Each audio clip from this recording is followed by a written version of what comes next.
After many discussions last year about how the sprint event can be reworked or even removed from the season altogether, the Chinese Grand Prix saw Formula One run its revamped sprint format for the first time.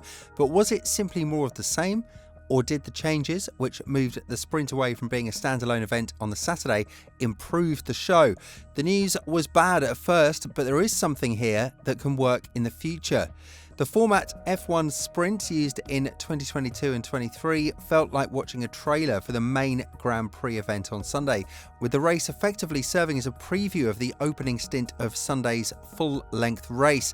This point was highlighted by Carlos Sainz last year when asked if F1 should be more adventurous with its Saturday race experiments. With qualifying returning to its usual slot on Saturday afternoon, the new format for 2024 ensured that Parc Fermé could be opened after the sprint race.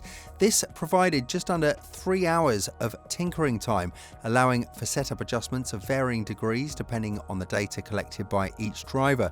This at least injected the Grand Prix with additional variables. Under the previous system, teams were locked into the same setup when Grand Prix qualifying, which was held on Friday after free practice began. This meant that performance levels remained consistent. Variance was added through differing grid positions, but under similar conditions. The finishing positions in both the sprint and full race largely converged. It was almost a scientific exploration, changing one variable and observing the experiment play out. The concern was that, compared to the old format, the teams would be able to refine their setup paths. Under the old system, a single practice session left many questions unanswered, theoretically allowing the more traditional frontrunners to slip up and hand an advantage to the lower-ranked teams, who could potentially spring a surprise. And instead, the previous approach to Parc Fermé rewarded the teams that had the resources to get it right the first time. Smaller teams could theoretically stumble upon the perfect setup and make the most of it, but that's less likely compared to those who have more accurate simulation tools at their disposal. Having a qualifying and a race program already in the books meant that the other teams had another chance. McLaren, for example, had a much smoother run on Sunday, giving the Woking team the opportunity to split the Red Bulls in the race, which it duly did. But it also punished those who perhaps got a bit greedy. Mercedes put the experiments for the future spin on its lesser results in the Grand Prix compared to Lewis Hamilton's sprint race runner-up finish, but its decision to make wide-ranging setup changes arguably cost it a shot at more points. Ferrari looked beatable as both cars looked languid on the hard tyre, but Russell finished behind them nonetheless. We both made big changes from the sprint race, and that is, if we optimise everything this weekend, maybe we would have finished P3, P4, P5 in qualifying. But we still wouldn't be content with that, George Russell explained, and we want to fight for victories and championships, hopefully the minimum next year, and sometimes you need to sacrifice in the short term to make some greater gains down the line. Maybe that makes some sense, depending on your view, but it's nonetheless an odd decision to move away from a configuration that might offer a faint shot at a podium.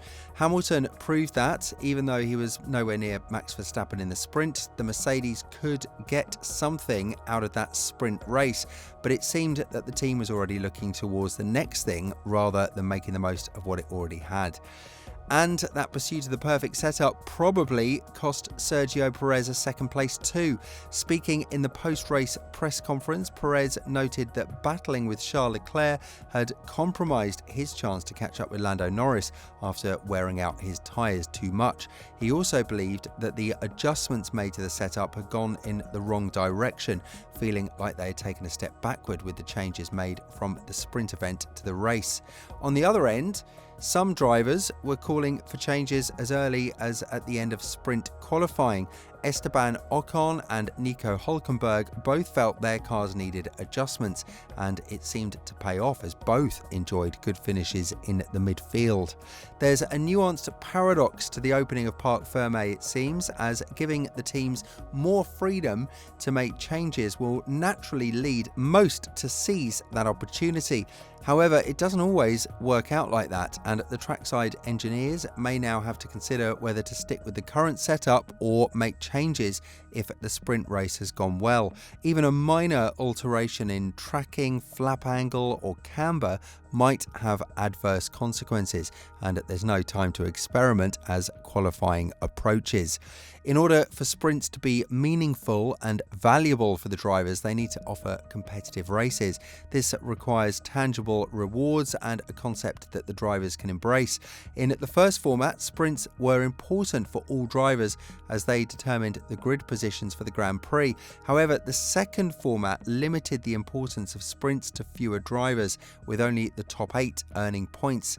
This limitation still exists in the current format as drivers from 9th to 20th place are not fighting for anything. There was concern that downgrading sprints to a Saturday morning slot would diminish their importance, but at least at the front of the grid, the drivers showed their commitment and provided an exciting spectacle. There were doubts about choosing China for the first sprint of the year due to the lack of familiarity of the ground effect cars with the track and the limited preparation time. Additionally, the track surface, which underwent an asphalt treatment last year, added to the uncertainty. However, everything went well and the cars performed well, so the fears surrounding this format didn't materialise. Weekend sprints offer teams limited flexibility, and it was not surprising that 95% of the grid opted to start with medium tyres. This choice was based on the balance between longevity and speed for a 19-lap race in a single stint. Additionally, tyre set availability played a role in this decision. Despite wet conditions during SQ3, which allowed all drivers to save a set of soft tyres, there was little to gain by using the softer compound when medium tyres were the most suitable option. With only the Mercedes drivers and Fernando Alonso starting the sprint with the 6 sets of soft tyres, the desire to save them for qualifying further limited strategic variety. This lack of deviation from the obvious tyre choice is not unique to China, but it is a common occurrence in sprint races where teams have similar tyre resources. Miami's sprint event will offer more insight here, and if the sprint race and Grand Prix remain sufficiently different enough, the part Ferme tweaks might suggest that the sprint revisions are working. Given that the race around the Hard Rock Stadium has been on the calendar for the past 2 years, contemporary data about the track will remain relevant and thus removes one variable that China's return introduced. The resurfacing of the Shanghai circuit offered another obstacle, as the bitumen dubbed asphalt was a genuine surprise to the 10 teams on the grid. Miami, on the other hand, plays to the carryover from last year, and thus most will have some idea of how to approach the weekend with their setup decisions. But since this is a weekly soapbox, one will duly oblige with some closing remarks about sprint formats. If variability from reduced practice is what is required, then approaching the weekend with a sole session on Saturday morning before qualifying is surely the way to go. This was trialled at Imola in 2020 with a 90-minute session of free practice preceding the grid-setting festivities later on Saturday. Perhaps holding a 30-minute shakedown on Friday afternoon once all the media sessions are over will also work as a compromise for those hoping for 3 days of track action, but halving the overall practice time should be enough to introduce line fluffing into the rest of the weekend. And that's what we want, isn't it? F1's a lot less one-dimensional when mistakes are punished, or when teams can't just data gather themselves out of trouble. Or maybe the race format is fine and it's at the roots where F1 needs an overhaul to reduce the sense of inevitability that you know who will win on Sunday long before a wheel is even turned in FP1. But that's a conversation for another day, and it's also a problem that tinkering with sprint races won't fix either, not unless you introduce reversed grids. What do you think?